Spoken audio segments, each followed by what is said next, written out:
on this snowy night in this great, beautiful, classic, retro winter of all time. I am enjoying more than I can even begin to say. I wasn't just cross-country skiing in Lake Placid. I raced 25 kilometers this morning, so if I keel over in the middle of this talk in sheer exhaustion, that's why.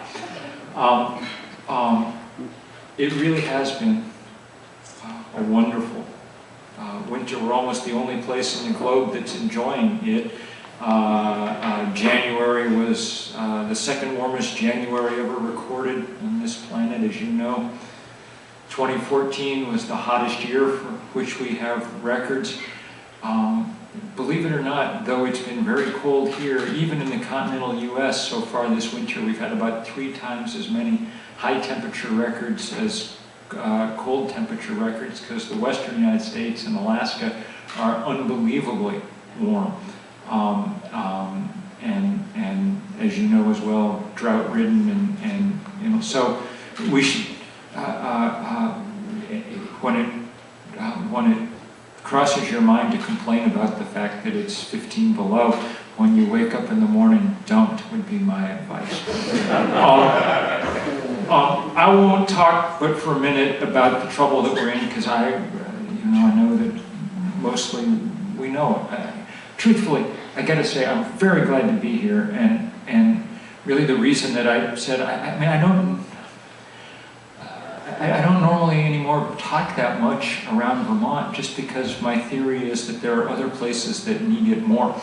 And people in Vermont more or less know what the problem is, more or less know what needs to be done, and I know that's true of people in this room, so you forgive me. But I wanted to come to Goddard just as a way of saying thanks for joining in this divestment fight. This is a special place, and that was a special thing to do, to join Green Mountain College and Sterling College and all the other colleges and universities and denominations and things around the world that have joined that fight, and we're awfully grateful for it.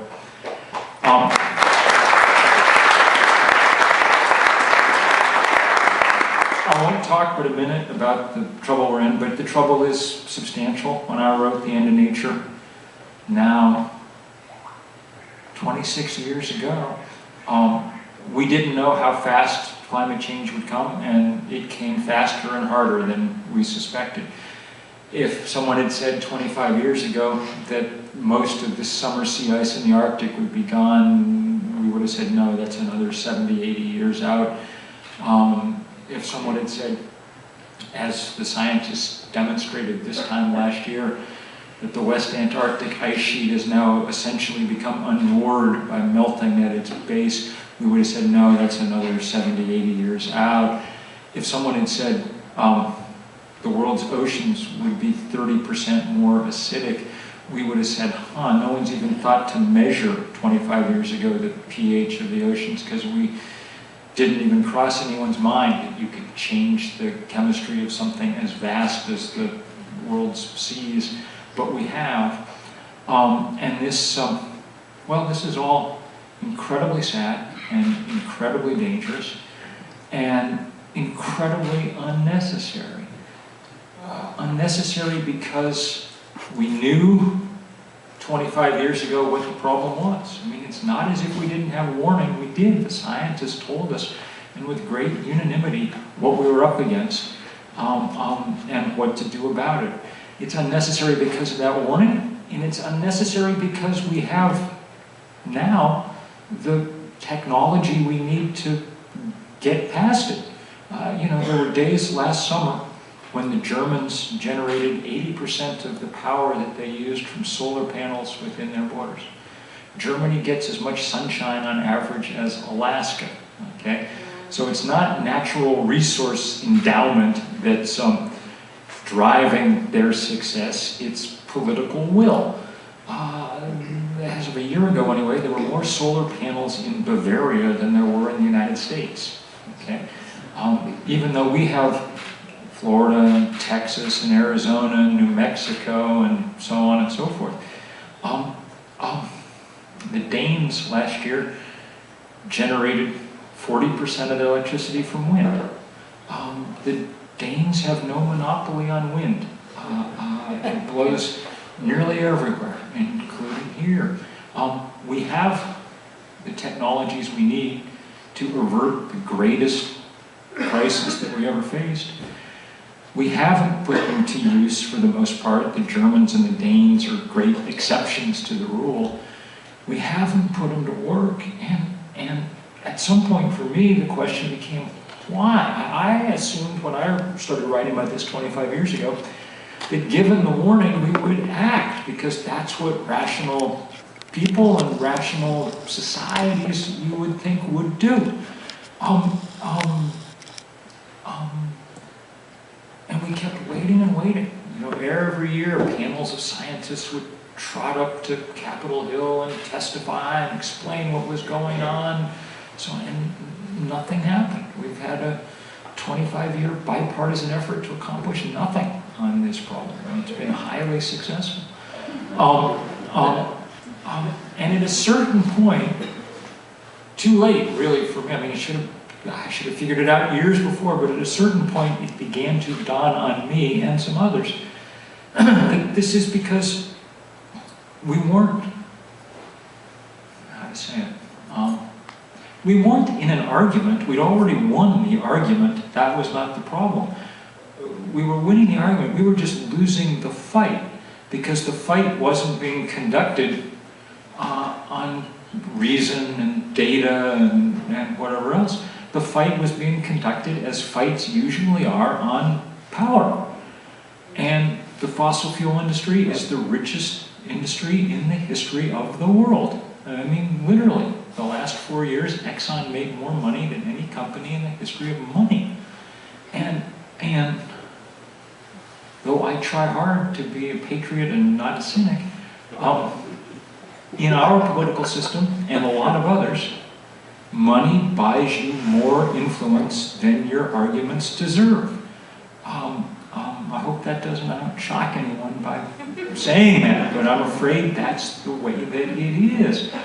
And so we sort of, in a kind of inchoate way, began to sort of scratch our heads and say, what power can we muster that isn't, we're never going to outspend these guys, so what are the other options? And the only one that we could even begin to come up with was the kind of power, the kind of almost currency that you generate when you have movements, you know?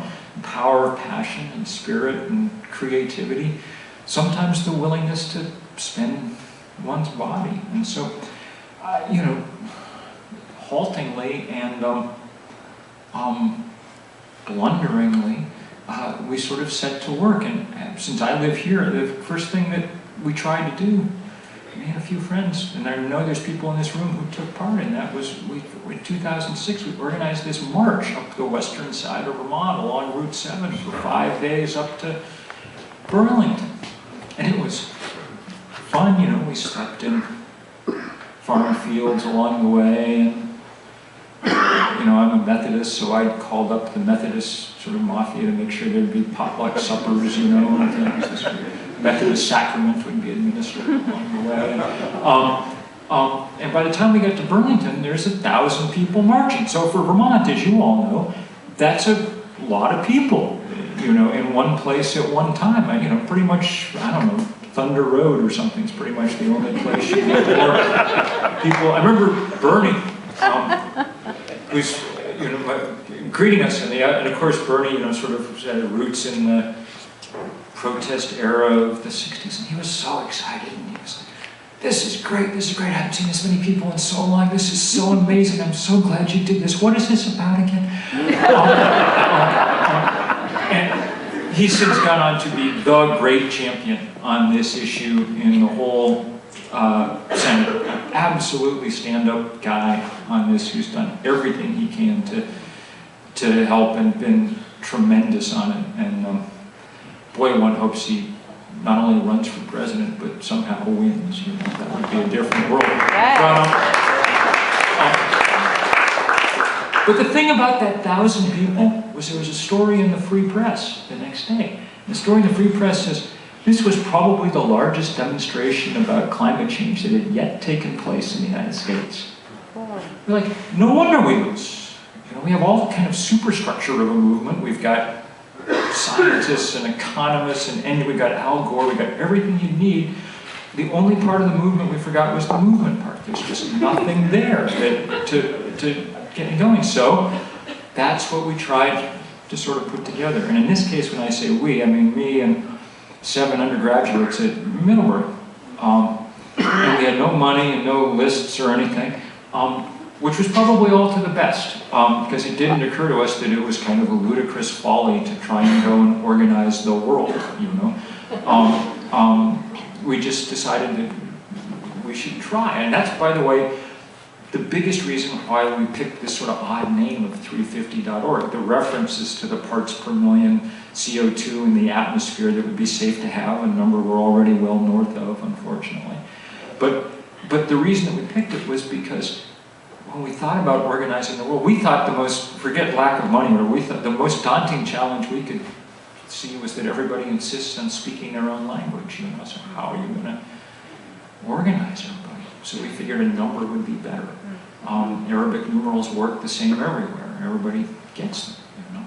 So, hence 350.org. And since there were 7 undergraduates and 7 continents, each one picked one.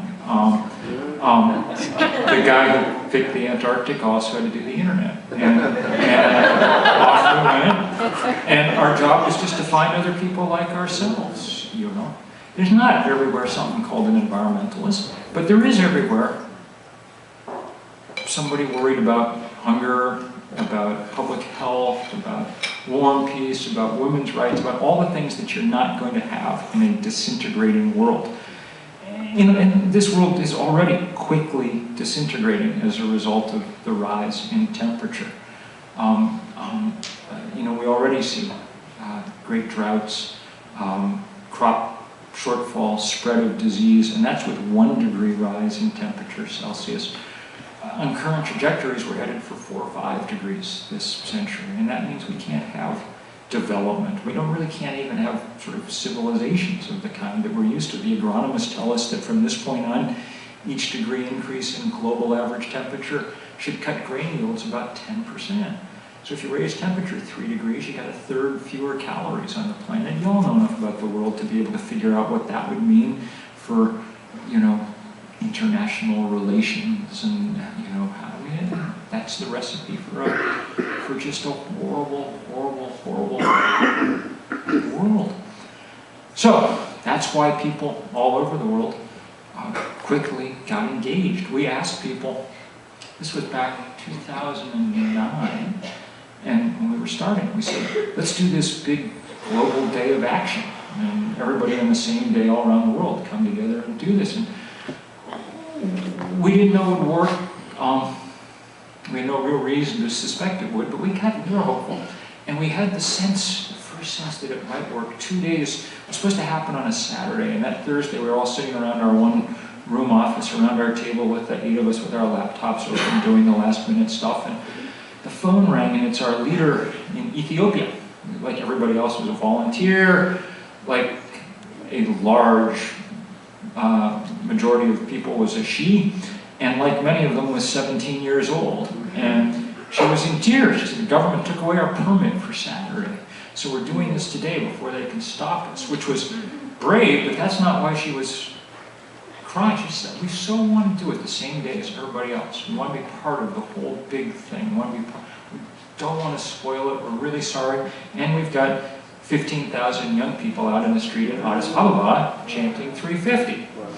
So we were like, well, don't worry about the date, it's okay. And you know, for the next 72 hours, these pictures just flooded in from all over the world. Actually, the next one came from U.S. troops in Afghanistan. I made a 350 with sandbags that were parking our Humvee for the weekend and walking. Okay, but the pictures just started coming in from every corner of the world, sometimes 30 and 40 a minute, because before the weekend was out, there had been 5,200 demonstrations in 181 countries. CNN called it the most widespread day of political activity in the planet's history. And this is all, as I say, sort of in some way emerged from Vermont, you know. What was most interesting to me and most moving was I'd always been told, you know, Environmentalism is something that rich white people do. If you worried where your next meal was coming from, you wouldn't be an environmentalist, on and on and on. Thank you, Catherine. And that just turns out to be nonsense. Most of the people we were working with around the world turned out to be black and brown and Asian and young and poor, because that's what most of the world is composed of. And they're every bit as interested in the world as anybody else, maybe more so, because if you're poor, you know, the future is bearing down hard on you right now. And so great creativity and wit demonstrated in every corner of the globe, and wonderful involvement of religious leaders. That's the front of a huge multi-faith march about Cape Town. There's the head of Muslim South Africa, the head of kind of indigenous traditions behind them in the scarlet. Desmond Tutu's successor as Anglican Archbishop. There's our biggest evangelical college in this country. Billy Graham's alma mater, a place where there would not have been an environmental demonstration even a few years before this. I've been to the Holy Land, as they say, to do a little bit of organizing. I've been to Bethlehem. We convened a meeting, but it was extremely hard because there's all these military checkpoints and things. But the Dead Sea is falling rapidly as planet warms. So people wanted to do something. So the Jordanians said, we'll make the big 3 on our beach. The Palestinians said, we'll take care of the 5 in Palestine. The Israelis said, we'll do the 0 where we are. Got a lot of coverage because, you know, for once, people setting aside kind of their ongoing strife to focus on the larger problems that unite us. And the same all over the world. 300 demonstrations in China. Those are our brothers and sisters in the Maldives. Wonderful, wonderful people, a Muslim nation. Culture goes back 5,000 years. The odds that it'll make it to 5,100 are pretty small, because the highest point in this huge archipelago in the Indian Ocean that straddles the equator, the highest point's about 1.5 meters above sea level, which is not a good place to be in the 21st century. But that's why they're holding their student government meeting in the lagoon to kind of demonstrate the problem all over the world. This was the biggest story on Google News for about 36 hours, more things linking to it than anything else. And I think it's because people didn't look the way that editors thought that environmentalists are supposed to look. Like there's Yemen, which is a very tough place. All the women in that 0 are all in full black burqa, you know. So to us, they don't look like members of the Sierra Club or whatever, but they are. Their hearts are in the same place. They're thinking not about themselves, but about the future, about what the world's going to be like for their kids, you know, so on and so forth. And it was really powerful to watch, and watch everywhere. I mean, there's the oil-rich sheikhdom of Abu Dhabi, and you can see some oil-rich sheikhs down front in their dish dashes, but wiser than some of their brethren, because behind them you see the edge of the largest solar array on the planet, you know. These guys will probably figure out a way to stay rich no matter what. There were 400 or 500 pictures that ended up in a file marked 350 adorable. And they were adorable, and they were also hard to look at because, I don't know, the eyes of that girl in the middle always swaying me. I mean, these kids are probably going to be refugees in their lifetime. And not for anything they did, for stuff that we did. So we've gone all night, all week, because we think we've sort of organized, or at least controlled, about 20,000 demonstrations now around the world in every country except North Korea.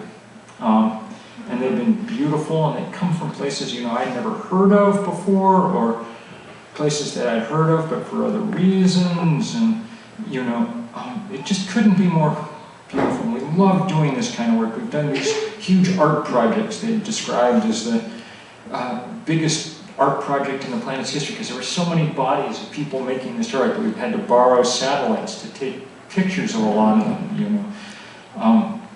That scarab beetle is pushing solar panels across the desert there. This was actually my favorite from that day. It's one of these dry riverbeds in the southwest now in this kind of mega drought. But when the satellite went over, 3,000 or 4,000 people there in the middle putting blue blankets up overhead, and for a second the river come back to life. You know? So the truth is, if I had my druthers, this is, well, if I really had my druthers, I wouldn't do any of this. You know, I'd stay home and write because that's what I like to do. And as you can tell by listening to me speak, I'm not an orator or an activist by nature or inclination or whatever.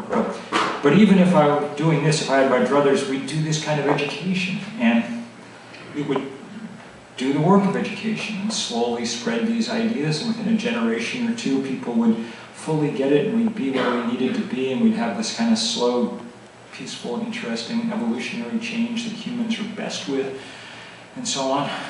But of course the problem is we don't have 50 years. I mean, if we'd had half a grain of sense, we would have started 25 years ago. We're way behind, and so along with education, we also have to do a certain amount of confrontation. And that's what we've been doing too, and a lot of you have been engaged in things like this fight about the Keystone Pipeline. When we started in 2011, no one thought there was any chance of blocking it. The National Journal, the kind of insider newspaper in DC, polled its 300 energy experts in Washington. And 91% of them said that TransCanada would have its permit by the end of 2011. They don't have it yet, and which is good. It means we've kept 800,000 barrels of oil a day in the ground, of the dirtiest oil on earth.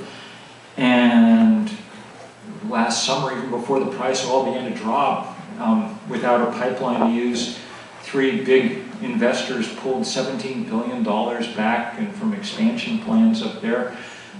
Stopping mines that, had they been built, would have been the equivalent of about 700 coal-fired power plants worth of carbon. And sort of, well, more to the point, there's now good opposition to fossil fuel sort of going on everywhere around the world. That's because, 1,200 people showed up at the beginning of this Keystone fight and went to jail. And that was enough to get things rolling. For the first time, we've been able to really block a big piece of fossil fuel infrastructure, despite the fact that it became the great rallying cry of the oil industry. I mean, Mitt Romney said in his first campaign commercial in the general election that his first thing he would do as President of the United States was approve the Keystone Pipeline. He went on to say, I thought sort of charmingly, that if he had to, he would build it himself. Which is, it's sort of hard to imagine the kind of aide who would be delegated to sort of show him which end of the shovel went in the ground.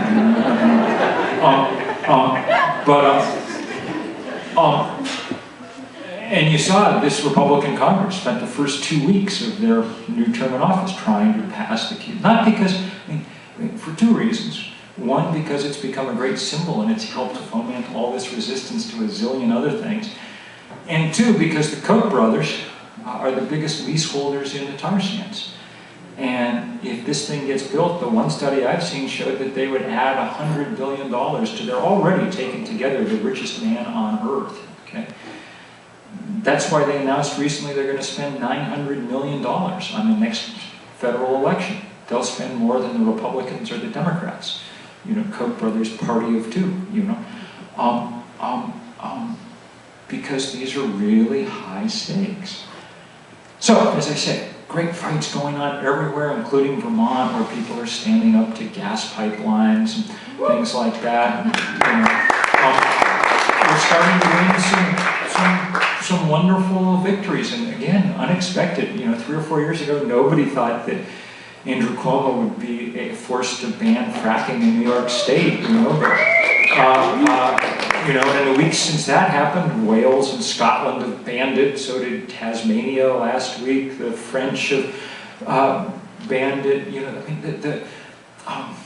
out west, we're fighting hard and with great success so far against these plans to build huge coal ports on the Pacific coast to take coal out of the center of the country and send it overseas up in Canada, led by the indigenous people who've been at the forefront of these fights all along. They've been able to block so far all the other kind of pipelines out of the tar sands. In Australia, we're fighting like hell to beat back plans for the largest coal mine on the planet. I mean, it's good, but there's a limit to how much progress you can make just playing defense, so that's why we try and play offense too. And offense in this case being this divestment thing is a good example. It sort of got going. There was a little group of financial analysts in London who wrote a kind of obscure report that they went and looked up, something we should have done a long time ago. How much, they went and looked at all the SEC filings and annual reports and things for all the fossil fuel companies. And they asked the question, how much carbon do these guys have in their reserves? And it turns out that in their proved reserves, the stuff that they've told their shareholders and their banks that they're going to dig up and burn, the stuff that their share values are based on, they have a lot of carbon. They have 5 times as much as scientists say would be necessary to take us past the threshold of just completely out of control, catastrophic climate change. Which, if you think about it, it's a very amazing thing. I mean, if these guys carry out their business plan, then the planet tanks. There is no if, and, or but about it. It's just math. They have 2,900 gigatons worth of carbon. We can burn about another 500 gigatons. So it's astonishing if you think of it, that they put down on paper plans about that spell out the end of the world as we know it. So, some of us, a couple of us, really might, in certain ways, my friend Naomi Klein and I talking about this, maybe we should do this divestment thing like people did a generation ago about apartheid in South Africa. And I wrote a piece for Rolling Stone that became the most widely shared piece in their history, just laying out this new math. And then people went to work and really, all over the world, got behind this divestment thing. And, you know, colleges all over the place, from Stanford to Sydney to Scotland, I'm trying to alliterate here, to Sweden. Religious denominations, the Unitarians, the United Church of Christ, the World Council of Churches, a lot of Anglican dioceses. Maybe the real high point came last September, the day of that big climate march in New York. Some of you were there in New York? Oh, yeah. I'll show you a couple of pictures of them. In fact, let me see if I can thumb through and find them here, because they're worth seeing. These are just endless pictures of more and more demonstrations. The big climate march in New York last year was by far the largest demonstration about climate in history. And in fact, the largest demonstration about anything in this country in quite a while. And it was beautiful to see, just amazing. I mean, the spirit of it was really great. One of the best things about it, I gotta say, was that there were no speeches at it. They just came and marched, except that at noon, everybody fell silent for a minute in sort of memory of the people who've already died as a result of climate change, and I guess in kind of anticipation of those who will. And then after a minute, this wave of sound started from, I mean, the thing at this point was about 5.5 miles long, so it started up someplace on Central Park West and just swept down 6th Avenue. These people, they said, you gotta sound the climate alarm, you know, make as much noise as you can, and it was, as it swept down towards Times Square, it was just like a physical entity, just like this wall of sound. It was amazing. But that night, up in at the Cathedral of St. John the Divine,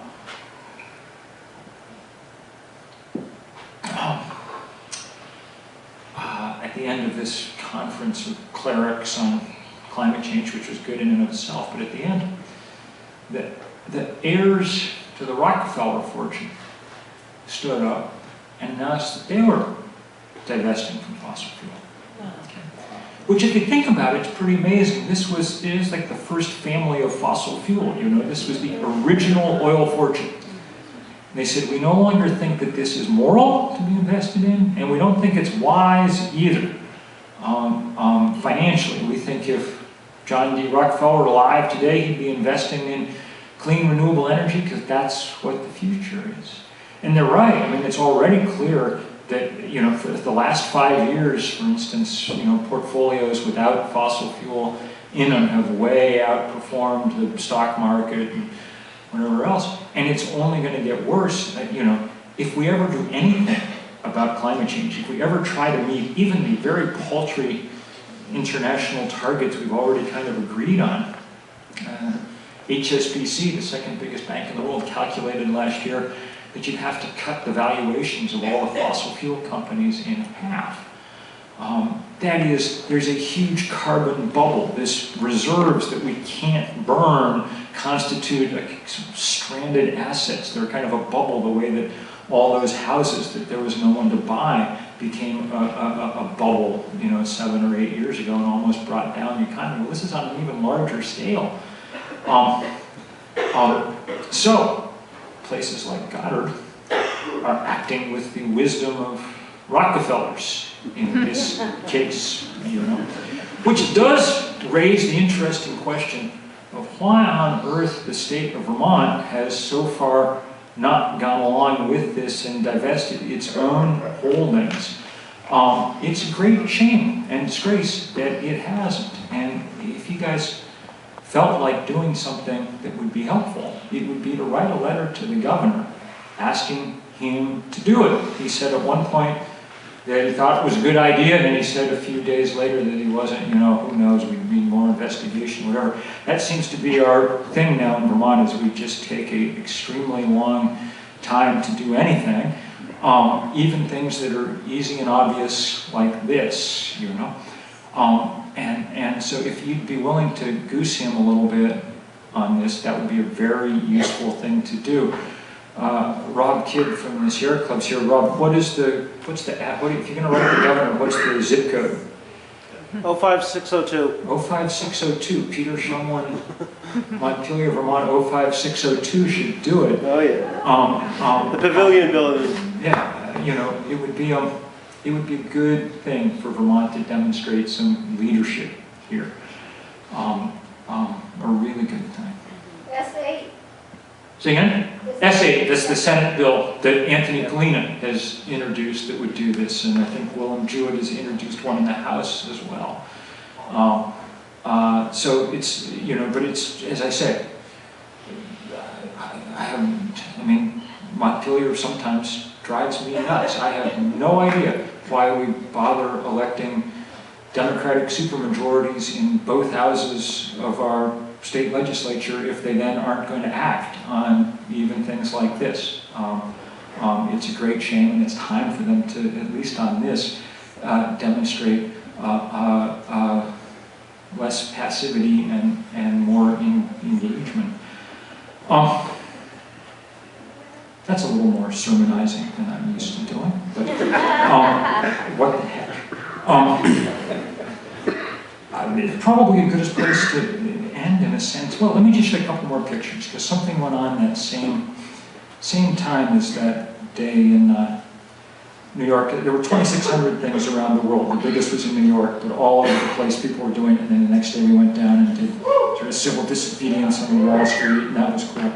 But by far the coolest thing, even cooler than New York, cooler than anything, was what was going on in the Pacific. These are our friends at 350 Pacific. On each of the, it's about a dozen island nations that are not going to exist by the end of the century on our current path. Places like Vanuatu or Micronesia or the Marshalls or Niue are places that are just really low to the water, disappearing. But these are places with very ancient cultures. And so they've taken as their slogan, one I really like, "We are not drowning, we are fighting." Okay? And last summer they went and carved in each of these islands their own traditional canoe. They'd fell a tree and make one of these big outrigger canoes from it, whatever the local design was. And last fall, while we were in New York, they took them down to the largest coal port in the world, which is in Newcastle in Australia, and put them in the water and paddled out, and for a day they managed to blockade the harbor. The biggest ships in the world, these coal ships going out of there, had to turn around because these guys in the canoes. And it was beautiful symbolism, but it was also powerful politics. About 3 weeks ago, this is in the area where they want to build this largest coal mine on Earth. A coal mine that, among other things, would mean wrecking a large part of the Great Barrier Reef to kind of build not that we're not already, I mean, the Great Barrier Reef is not going to be there in 50 years anyway because we're heating and acidifying the ocean at such a pitch, but this is just a kind of express method to get rid of it. Well, 3 weeks or 4 weeks ago, the people of Queensland in Australia turned out the Conservative government that had been planning all this, and this was one of the big issues. This is starting to catch fire there too. Starting to catch fire everywhere. Let me just end by saying, just sort of remembering back to the, since we're kind of at the crux of this Keystone thing now, sometime in the next few weeks we're expecting the decision. I've been thinking some about the origins of it, and reporters keep calling me to ask and things. And there's two things I remember about. I spent 2 weeks in Washington helping coordinate all this civil disobedience once I got out of jail myself after a few days. And there's two things I remember. One, I'll tell you, looking at the age distribution, the demographic in this room, okay? Since there's a lot of people with hair the same color as mine.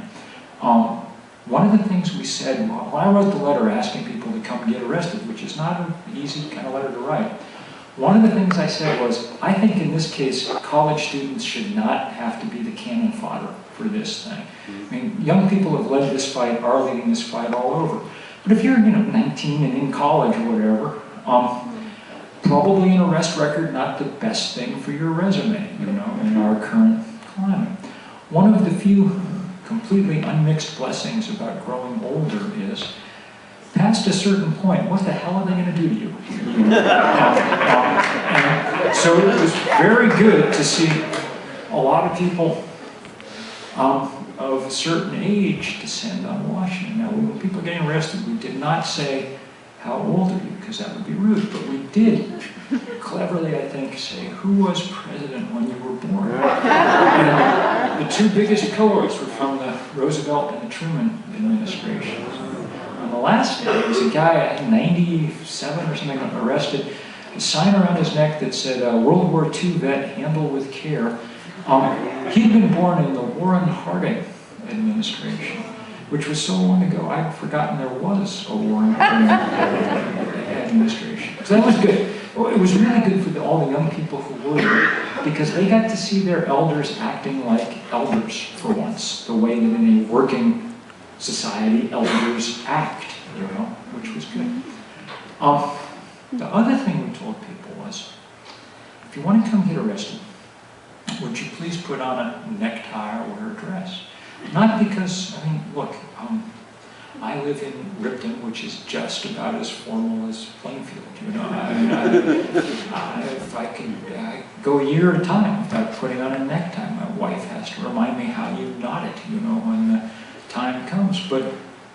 But we wanted to make the point that there's nothing, visually, that there's nothing at all radical about what we're talking about. In fact, just the opposite. If you think about what we're saying, it's that we'd like the world to remain as much as possible resembling the one that we've had for the last 10,000 years, this period that scientists call the Holocene, a period we've now left behind. We've raised the temperature enough to go beyond it, but every human being that we know, for whom we have records, lived during this Holocene. And so it's not radical, it's, if you think about it, extremely conservative in the kind of old Vermont conservative kind of way to say, don't change this fundamental thing any more than we have to. In fact, if you think about it, radicals work at oil companies.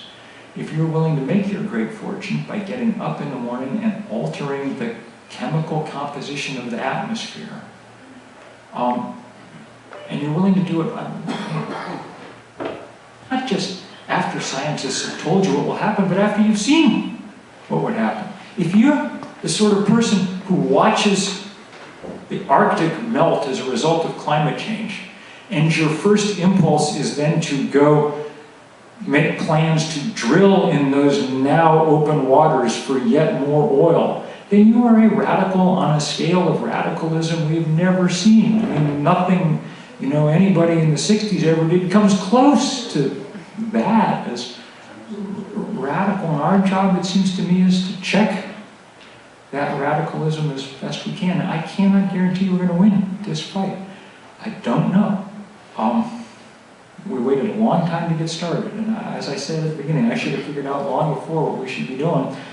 We waited a long time to get started, and the physical momentum of climate change is very large. And there are scientists who think it may already be sort of spiraling out of control. We're clearly not going to stop global warming, but we probably still have the ability to keep it from getting worse than it has to get. And that's the great task of our time. And if I can't guarantee you victory, the one thing I can guarantee you, because I've been all over the world spewing carbon behind me to kind of organize these last years, the one thing I can guarantee you is that there's going to be a fight, a hell of a fight everywhere. And we need you. I'm so grateful to you all for already being in that fight, and just look forward to standing shoulder to shoulder with you in it. Thank you all very much.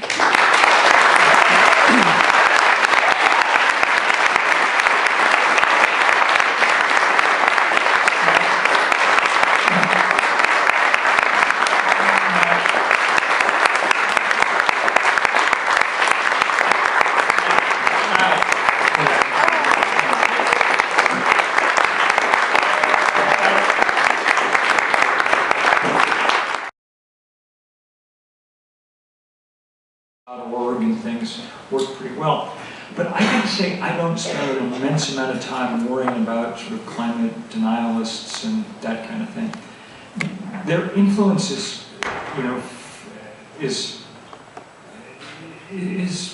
fairly marginal in one sense. 80% of Americans now understand what's going on.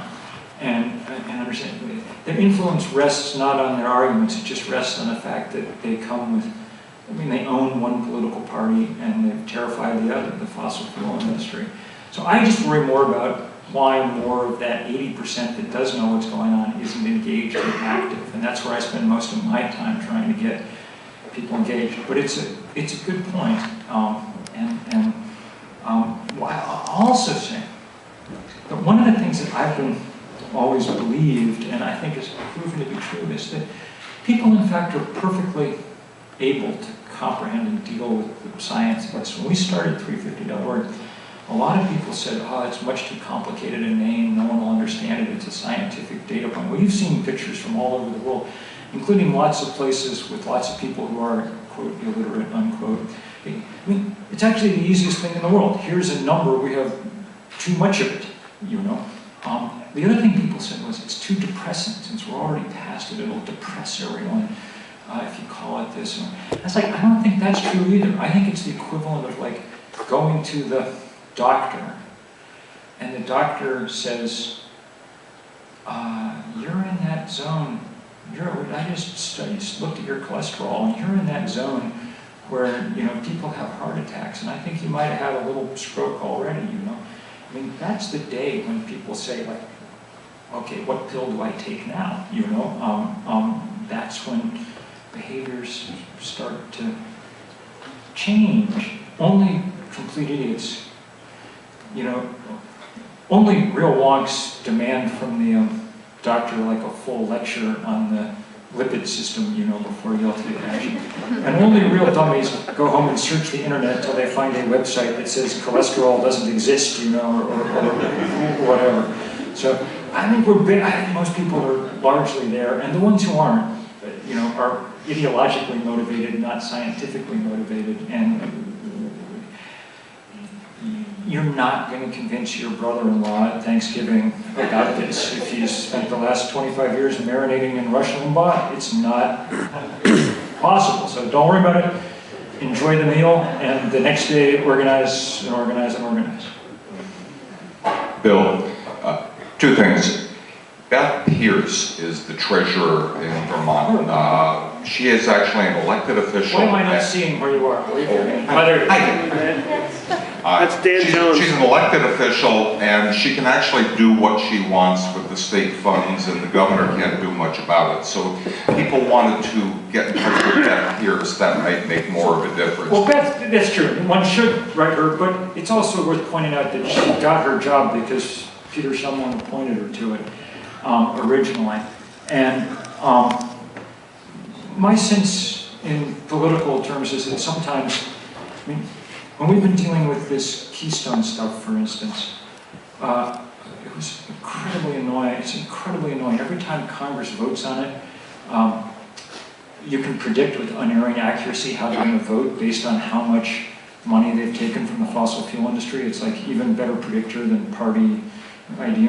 So it's so frustrating. At a certain point, we've just sort of started saying, in regard to the fossil fuel industry, in Congress, like, we no longer really care that much about talking to the person behind the cash register at the front of the store. We need to go back and cause trouble for the owner, you know, in the back office, the fossil fuel industry. Peter Shumlin doesn't own Beth Pierce, but Peter Shumlin and Beth Pierce would both be good people to write to, because there's some political power in that office up there on the second floor or the third floor, wherever it is, the fifth floor that the governor hangs out. That would be good, but you're right. The other thing I had to ask was, there seems to be a third rail of environmental politics in Vermont in terms of energy production, because if we're going to get rid of fossil fuel and maintain some kind of lifestyle, midwinter there's not a lot of electric power produced by solar panels, but there seems to be a big confrontation as to whether there should be wind power, etc. in the state. Do you have anything you'd like to say about that? Sure. I've said often that I look forward to the day, and I've told the people at Green Mountain Power this, when we get wind turbines up on top of Middlebury Gap at the Snowball, or up above where I live, and I hope they come soon. Not because it doesn't come without some environmental cost, it does. You got to put a piece of concrete on a ridgeline. But because this is not, there is absolutely no free lunch in this system. For a very long time, Vermont is free-ridden on other people's landscape, you know. We get energy from Hydro-Quebec. They re-engineered an area the size of France. I've been up there to look at it. I mean, they reversed the flow of enormous rivers in order to accomplish that. Now that Vermont Yankees closed down, we're getting more of our power from gas, which means, you know, go look at what's going on in Pennsylvania or the other places where people are getting fracked. The Kingdom Wind thing in January churned out a huge amount of power for here in Vermont. That's good. It's not perfect. Nothing's perfect. But given the crisis that we're in, it's a good thing. And I got to say, it's not just wind. It's, you know, there's also now in this state a fair number of people who are beginning to say, oh, there's too many solar panels, I don't like to look at them, it interferes with, you know, my sense of Vermont or whatever. I was incredibly happy to see in our newspaper, in the Addison Independent, Sabre Field, the landscape painter, write in and say, I like to look at these things. And they're keeping the landscape open. You know, for some, you know, we've adjusted our aesthetics to think that a field full of solar collectors called corn plants that you have to usually pour a lot of nitrogen on, which then leaks into the lake, is, you know, a perfectly good use of things. Solar panels and windmills have to come in our mind's eye to look beautiful. Not only because they are, I think, beautiful, I think the breeze made visible up there is magnificent, but because when we look at them, we look at ourselves beginning to take responsibility. Doesn't do any good to feel sorry for people in the Maldives or whatever it is if we're not willing to do some of these things. So that's, I know it's not always popular to say, but that's my sense of things.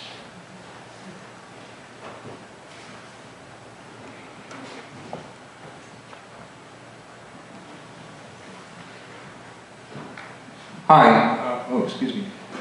There's a group of scientists called the Arctic Methane Emergency Group, and in December of just last year, they held a press conference and they called for the immediate geoengineering on a massive scale to save the Arctic from melting. And I'm just curious to know what your take on that is. Do you think we're at that point? So three things. One, my scientific guru this whole 25 years has been Jim Hansen at NASA. A scientist who's been proved right over and over and over again, sounded the first alarms about climate change, has done so much of the seminal work.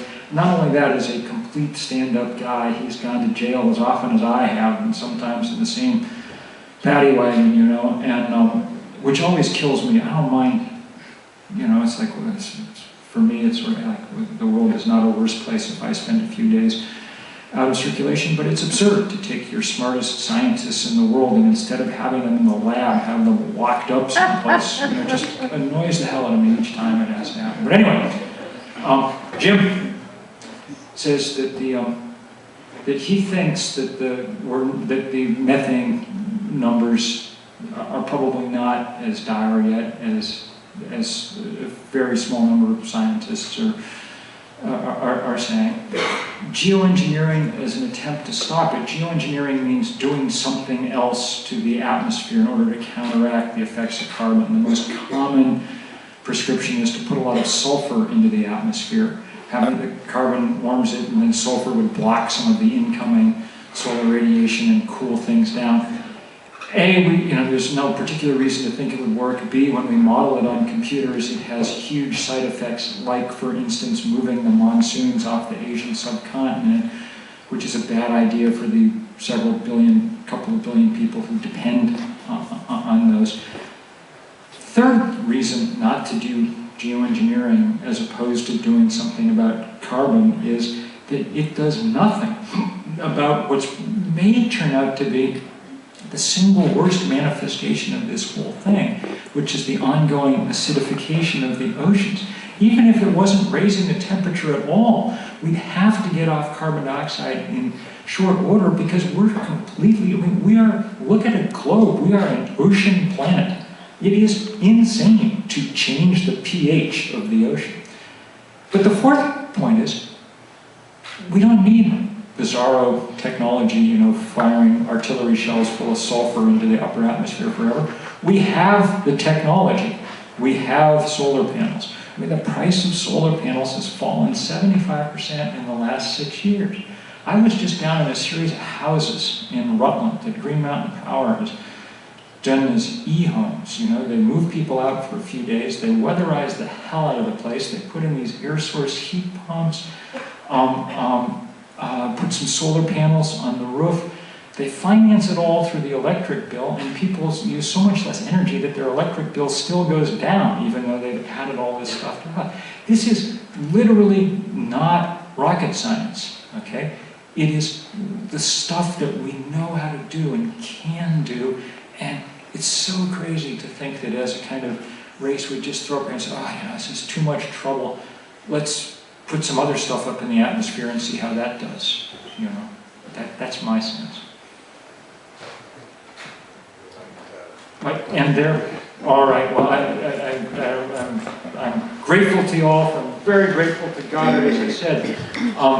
The willingness of Goddard to step forward and divest, to join Green Mountain and Sterling and so many others in Vermont, that's a really good thing. And so Peter Shumlin, Beth Pierce, you know, that would be good. Oh, and I promised that I would announce that there is a showing at the Green Mountain Film Festival on the 28th of March of this movie, The Wisdom to Survive, which I'm afraid I may be in briefly. But not very much. I think there's a lot more other interesting people in it too, so you might want to go anyway. So just Green Mountain Film Festival, and we'll figure out about it.